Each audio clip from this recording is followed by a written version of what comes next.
एक दिन एक तोता अपने पिताजी और बेटे जैसा लगने वाले छोटे तोते के साथ रेलवे फाटक पार कर रहा था। तभी अचानक तेज गति से एक ट्रेन आ गई और उसके पिताजी ट्रेन की चपेट में आकर बुरी तरह घायल हो गए।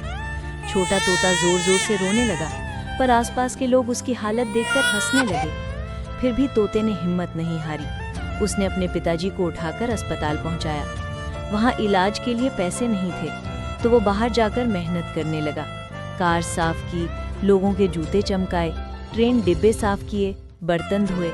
मेहनत से जुटाए पैसों से उसने अपने पिताजी का इलाज करवाया और ठीक होने पर उन्हें एक सुनहरी चेन उपहार में दी।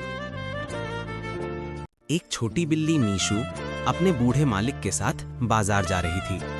अचानक एक तेज स्कूटर आया और उसके मालिक को टक्कर मारकर भाग गया। लोग देखकर हंसने लगे, किसी ने मदद नहीं की। मीशू रोती हुई अपने पंजों से मालिक को खींचते खींचते अस्पताल ले गई। पैसे नहीं थे तो उसने मेहनत शुरू की।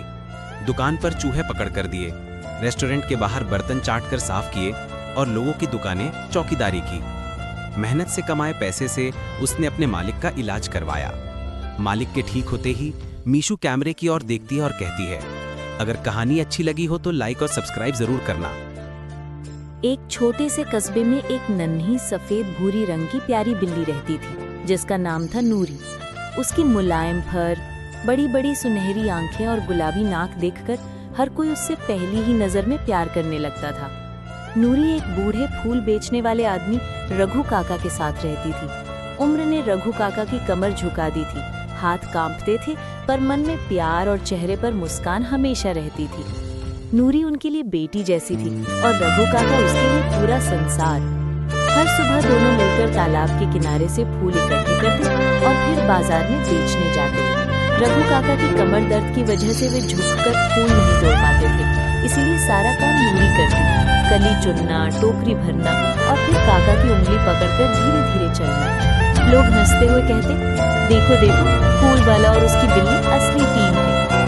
एक दिन बाजार जाते समय अचानक सामने से एक तेज गति से चल रही कार आई। कार का चालक फोन पर बात कर रहा था और उसने सड़क पर चल रहे रघु काका को बिल्कुल ध्यान नहीं दिया। नूरी जोर से म्याऊं चिल्लाई, लेकिन तभी धड़ाम की आवाज आई। रघु काका हवा में उछलकर सड़क पर जा गिरे। कार पल भर में गायब हो गई।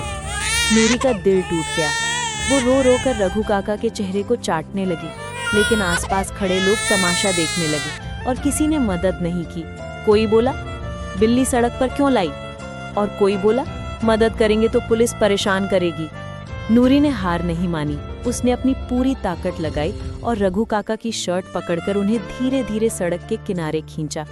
फिर उछलती कूदती अस्पताल की ओर भागी, डॉक्टर को पकड़ा और पंजों से उसका कोट खींचने लगी। डॉक्टर पहले समझ नहीं पाए, लेकिन बिल्ली की घबराहट देखकर वे पीछे पीछे चल पड़े। अस्पताल में इलाज शुरू हुआ, लेकिन डॉक्टर ने कहा, बहुत चोट आई है, इलाज लंबा चलेगा और खर्चा ज्यादा है। नूरी के पास पैसे नहीं थे। वो रघु काका के पास बैठकर पूरी रात रोती रही। सुबह होते ही वो कस्बे के बाहर निकल गई काम ढूंढने। सबसे पहले वो एक फल की दुकान पर गई। वहां उसने दुकान से चूहे भगाए। दुकानदार खुश हुआ और उसे कुछ रुपए दिए। फिर वो होटल गई और बर्तन चाट चाट कर साफ करने लगी। कढ़ाई में से आवाज सुनकर रसोइया मुस्कुराया और बोला, ये बिल्ली तो दुकान की सफाई में भी मदद कर रही है। उसने भी कुछ रुपए दिए। नूरी ने चौक के पास रखवाली का काम किया। रात भर बैठी रही, भौंकते कुत्तों को भगाया। दुकानदारों ने उसे दूध और कुछ रुपए दिए। दिन रात बिना रुके नूरी काम करती रही। उसकी आंखों में नींद नहीं, बस एक ही सपना था, रघु काका ठीक हो जाएं। 1 महीने बाद आखिरकार उसके पास इतने पैसे जमा हो गए कि इलाज पूरे हो सके। नूरी खुशी से उछलती कूदती अस्पताल गई और डॉक्टर को पैसे दिए। इलाज पूरा हुआ और कुछ दिनों बाद रघु काका उठकर बैठ गए। उन्होंने आंखें खोली तो सबसे पहले नूरी को देखा। बिल्ली थकी हुई, कमजोर, लेकिन आंखों में चमक लिए बैठी थी। रघु काका ने उसे गोद में उठाया और रोते हुए बोले, नूरी, तूने तो मुझे फिर से जिंदगी दे दी।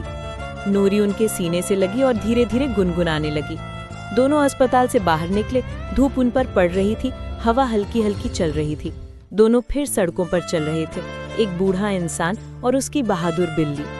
रघु काका ने मुस्कुराकर कहा, अगर तुम्हें ये कहानी अच्छी लगी हो तो लाइक और सब्सक्राइब जरूर करना, क्योंकि नूरी की हिम्मत हर किसी तक पहुंचना चाहिए।